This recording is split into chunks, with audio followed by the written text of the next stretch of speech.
No capítulo 19 de One Piece, aprendemos um nome muito importante, o Demônio do Mar. Aparentemente as pessoas acreditam fielmente que todas as Akumas no Mi vêm desse poderoso Demônio do Mar. E embora nunca tenhamos visto esse ser ao longo da história, isso no fim das contas não importa. Porque tudo o que importa é que se um número suficiente de pessoas acredita em algo, essa crença se transforma em realidade. Se as pessoas acreditam em um Demônio do Mar que está acima de todos os outros usuários de Akuma no Mi, então um Akuma no Mi do Mar acabará surgindo, concedendo ao usuário um poder além de todas as outras frutas, essencialmente a fruta do Demônio do Mar, uma habilidade apropriada para o vilão final e mais importante de One Piece. Porque Imo é o demônio desse mundo. Ele é quem transformou o mundo de One Piece em um inferno vivo para tanta gente. E as habilidades e a magia de Imo claramente incorporam exatamente aquilo que as pessoas geralmente imaginam quando pensam no demônio. O tempo todo Oda estava preparando o grande final da história, o Deus do Sol contra o Demônio do Mar, com Luffy no final das contas tendo que libertar o mundo do controle do demônio e fazer a alvorada acontecer. Então vamos analisar por que o demônio sempre esteve diante dos nossos olhos esse tempo todo, já que a primeira vez em que aprendemos sobre as frutas do diabo foi também o momento exato em que Oda plantou de forma inteligente a verdade sobre a fruta final do diabo que teríamos que enfrentar no fim da história. As habilidades de Imo são muito claramente baseadas no conceito do diabo, começando obviamente pelo design, a aparência tradicional de asas de morcego e um rabo comprido e pontudo, empunhando um tridente. Esta é a representação arquétipa clássica do diabo. Além disso, as habilidades de Imo estão todas ligadas a ideias clássicas sobre o demônio, como possuir outras pessoas, usar pentagramas para realizar magia negra, criar e liderar um exército de demônios e até fazer contratos com mortais. Tudo alinhado com a ideia de fazer um pacto com o diabo. Todas as habilidades de Imo são inspiradas de forma literal nas crenças clássicas sobre o demônio. Também é simbolicamente apropriado que Imo represente o mal supremo que governa o mundo. E mais importante ainda, a raiz de todo o mal. Aprendemos ao longo do tempo que todas as falhas do mundo podem ser rastreadas até o sistema opressor de desigualdade criado pelos dragões celestiais.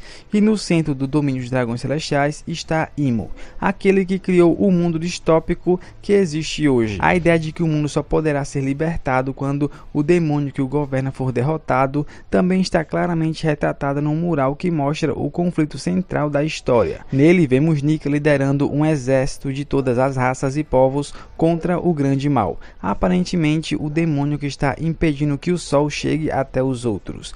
Com isso, a ideia de que Imo representa o demônio não é apenas metafórica, ele é literalmente a encarnação do diabo. Agora, olhamos para onde esse conceito de diabo foi mencionado antes em One Piece, e vemos que lá no início da história, no East Blue, ouvimos pela primeira vez sobre o Demônio do Mar. Aparentemente, o Demônio do Mar é uma entidade que muitos rumores dizem ser a origem das frutas do diabo, já que todas elas seriam supostamente encarnações desse ser. Esse é o primeiro e único momento em que o Demônio do Mar é mencionado de forma explícita na história, o que a princípio pode fazer parecer que era apenas uma ideia inicial que Oda jogou fora, sem dar muita importância, como se fosse uma velha lenda de marinheiro. E o fato de isso nunca ter sido mencionado novamente fez com que muitos leitores não dessem muita atenção ao conceito. Porém, com tudo o que estamos vendo agora, encarando o inimigo final que é literalmente um demônio do mar, essa menção inicial de repente parece ter muito mais peso do que percebemos na época. Lembre-se, sabemos que Oda desde o início sempre teve o final de One Piece bem claro em mente. A maioria das coisas que aconteceram no meio da história foram planejadas ao longo do caminho, mas o final parece ter permanecido o mesmo desde o começo. Obviamente, muitos elementos adicionais foram incluídos ao longo do tempo conforme a história cresceu, mas a batalha final e o vilão final, isso é algo que Oda com certeza planejou desde o início, pois é literalmente o que o final de uma história representa. Sendo assim, só porque o Demônio do Mar foi mencionado apenas no começo de One Piece, isso não significa que ele é irrelevante. Pelo contrário, pode indicar que esse foi Oda sutilmente deixando a dica mais importante de toda a história, a base do conflito final de One Piece. E embora seja verdade que Oda nunca mais tenha mencionado o demônio do mar depois disso, lembre-se, Oda também só mencionou o Deus do Sol uma única vez e depois nunca mais, até o ano, onde o Deus do Sol se revelou uma peça crucial para a narrativa maior de One Piece o tempo todo. Acredito que Oda escolheu não mencionar novamente o Deus do Sol após aquele capítulo inicial para que os leitores não se fixassem demais na ideia de uma entidade divina, preferindo manter a história mais pé no chão, focada na história do mundo e não tanto em sua mitologia. Do mesmo modo, é provável que Oda evitou falar muito sobre o demônio do mar para que os leitores não começassem a suspeitar cedo demais que essa entidade maligna seria o inimigo final, e assim mantivessem o foco na narrativa mais realista e política envolvendo o governo mundial, os dragões celestiais e assim por diante. Portanto, assim como a breve menção ao Deus do Sol não deve ser ignorada, essa única menção ao demônio do mar também não deve ser, principalmente considerando que o mural parece retratar uma batalha final contra um demônio, e que o vilão final da história agora também parece ser uma entidade semelhante a um demônio. Isso nos leva à primeira pergunta simples: Imo é o demônio do mar?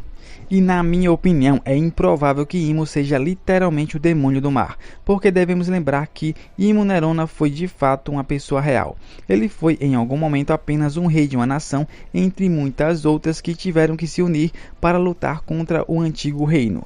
Também há várias pistas fortíssimas na história de que Imo é alguém que recebeu a cirurgia da imortalidade. Oda praticamente escancara isso para nós durante a conversa dos revolucionários, e a cirurgia da imortalidade não seria necessária se Imo fosse uma entidade sobrenatural, como o demônio desde o início. Sem contar que Imo demonstra muitas características humanas. Ele parece até mesmo obcecado por Lily, mesmo depois de todos esses séculos. E o mais importante, toda essa história de unir nações, tomar o poder e depois governar o mundo vivendo no luxo como um deus autoproclamado soa muito mais como a ambição de um homem ganancioso com complexo de Deus do que como um ser sobrenatural de fato. De forma geral, seria até bizarro e contrário aos temas de One Piece se Imo fosse de fato uma entidade sobrenatural toda poderosa, e não apenas um homem comum que obteve um poder absurdo. Isso tiraria totalmente o propósito da história. Arco após arco, conhecemos governantes que acreditam ser deuses, que acham que são especiais e superiores a todos. Mas o ponto central de One Piece é justamente mostrar que essas pessoas são apenas humanas, que receberam poder e deixaram isso subir a cabeça, abusando dele. Só porque Enel obteve a Goro Goro no Mi e se tornou super poderoso, isso não fez dele um deus de verdade. Ele ainda era apenas um homem. Só porque Doflamingo nasceu com o sangue dos dragões celestiais e abusou da sua força para dominar Dressrosa, isso não fez dele um deus. Ele também era apenas um homem. O inimigo recorrente de One Piece sempre foi o homem comum, que recebeu poder demais e se declarou deus, porque One Piece é em grande parte uma crítica à ganância humana. Esses vilões sempre foram um contraste direto com Luffy, que mesmo ganhando força imensa, nunca se acha melhor do que os outros, nunca tenta usar seu poder para dominar ou se colocar acima de ninguém. Sendo assim, Imo era apenas um dos muitos reis humanos que lideraram uma rebelião contra o poder maior, o antigo reino. Imo aparentemente ganhou grande poder durante essa guerra, e no final, quando assumiu o controle do mundo, se autoproclamou Deus, tornando-se imortal para poder governar para sempre. Essa é exatamente a mesma história que One Piece vem contando até agora, o que a ganância e a sede de poder causam. Imo é apenas a versão final dos vilões recorrentes como Enel, Doflamingo ou Orochi, um homem que ganhou poder demais e se declarou Deus. Se ele não fosse um homem, mas sim o grande demônio do mundo de One Piece, literalmente Satanás, uma entidade sobrenatural e maligna, então todo o ponto da história se perderia. Seriam mais de 1100 capítulos de mensagens brilhantes e impactantes sobre a natureza humana, a sociedade e a igualdade substituídos por lutar contra o monstro do mal. Portanto, em resumo, quaisquer que sejam os poderes demoníacos que Imo esteja demonstrando, isso não significa que ele seja literalmente o demônio. Agora, eu ouvi algumas pessoas dizendo que talvez Imo tenha conseguido seus poderes a partir do verdadeiro demônio do mar. Talvez ele tenha feito um pacto com o demônio, mas o maior problema com isso é que, de forma geral, mesmo com todas as menções a deuses, divindades e afins, One Piece na verdade faz um esforço muito claro para não entrar no território de confirmar se esses deuses ou demônios realmente existem. Na verdade, o único arco em que Oda abordou diretamente o conceito de deuses nos mostrou uma mensagem muito clara: você não deve colocar tanta fé na existência literal de deuses. A narrativa, na verdade, rejeita a ideia de que deuses reais são a resposta. Importante, One Piece não rejeita a ideia de religião em si, mas a mensagem que a história quer passar é que o verdadeiro poder vem das nossas crenças. One Piece é uma história sobre o espírito humano, o poder dos nossos sonhos e da nossa imaginação. Isso é o que realmente importa. Não importa se deuses existem ou não, o que importa é a esperança que essas crenças trazem, porque nós mesmos temos o poder de tornar nossos sonhos realidade. É exatamente isso que a explicação sobre a origem das Akuma no Mi queria deixar claro. Tudo nesse mundo pode se tornar real através do poder dos sonhos e das esperanças humanas. Muitos leitores até hoje ainda se confundem com o conceito do tal Deus Nika, querendo saber quem era o verdadeiro, como ele era, etc. Mas isso nunca vai ser algo literal em One Piece. Nós nunca vimos um Deus real, e não é para nos preocuparmos com isso. O que importa é que, com o poder dos sonhos e das esperanças humanas, nós mesmos podemos transformar nossas crenças em realidade. A fruta de Nika nasceu do poder da crença das pessoas em Nika, através dos sonhos. Nika se tornou realidade. Oda nunca vai responder se existe um Nika real, porque isso é completamente irrelevante para o que a história quer dizer. É o mesmo motivo pelo qual a maioria dos deuses citados no mural parecem ser metafóricos. Por exemplo, o deus do mar não ficou com raiva e destruiu o mundo. O mundo foi inundado por causa das armas destrutivas criadas pela própria humanidade. Ou seja, da mesma forma que Oda deixou claro que não devemos nos prender à ideia de deuses e seres sobrenaturais, porque isso não tem importância real para a história, também é muito improvável que exista secretamente uma Akuma do mar literal com quem devamos nos preocupar. Ainda mais considerando que a única coisa que o Akuma do mar supostamente faz é criar as frutas. E nós já vimos uma explicação muito elaborada dizendo que isso não é verdade. A ideia de que o Akuma do mar criou as Akuma no Mi era apenas um rumor em que muitas pessoas acreditavam, assim como a ideia de que existe um Akuma dentro de cada fruta. Oda nos deu a verdadeira explicação através de Vegapunk. As Akuma no Mi são algo muito mais interessantes e significativos. Elas nascem do poder dos sonhos da humanidade, o que combina perfeitamente com os temas da história. Assim como o Haki nasce do espírito humano, ou como os Clabalterman nascem do afeto humano por seus navios, as Akuma no Mi nascem da imaginação e do desejo das pessoas. Mas o ponto mais interessante de tudo isso é que, por as pessoas no mundo de One Piece acreditarem, mesmo que erroneamente, que as frutas vêm de um Akuma do mar, então a ironia é que tudo que a humanidade imaginar pode se tornar realidade nesse mundo. Se as frutas são a imaginação das pessoas tomando forma, e muitas pessoas acreditam num Akuma do mar, então uma fruta relacionada ao Akuma do mar pode acabar sendo criada. Essa fruta, a fruta do Akuma no mar, é a que Imo teria comido. Veja bem, Imo é o Akuma do mar, no mesmo sentido em que Luffy é o deus Nika. As pessoas acreditaram tanto nessas ideias que elas se tornaram reais através das Akuma no Mi. Essas frutas foram comidas e agora tanto o Akuma do mar quanto o Nika realmente existem na realidade. E o mais interessante de tudo, cada fruta é tão poderosa quanto o conceito que a originou.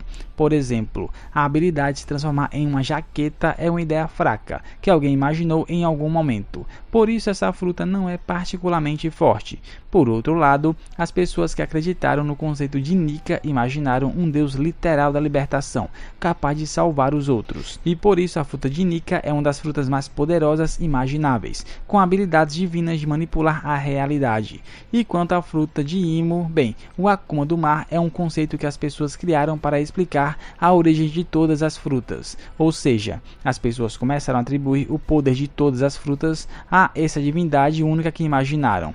Essa crença naturalmente acabaria levando à criação da fruta suprema, mais poderosa que todas as outras. É um ciclo interessante. A imaginação das pessoas cria as Akuma no Mi, mas como as pessoas não sabem disso, elas acreditam que um Akuma do mar é o responsável por criá-las, e essa crença ironicamente acaba criando a fruta do Akuma no mar. E de acordo com as crenças das pessoas, essa fruta gera um ser todo poderoso, com habilidades acima de todas as outras frutas. E o usuário dessa fruta, Imo, parece ser capaz de fazer exatamente o que as pessoas acreditam que o Akuma do mar faria. As pessoas acreditam que o Akuma do mar cria outros Akumas como encarnações de si mesmo. E é isso que Imo parece fazer, transformar os Goroseis em Akumas. formas. Veja, nenhum dos Goroseis é identificado como usuário de Akuma no Mi, mas claramente parecem estar imitando zoans mitológicas, com suas 3 formas e as nuvens ao redor do corpo típicas dos zoans despertos.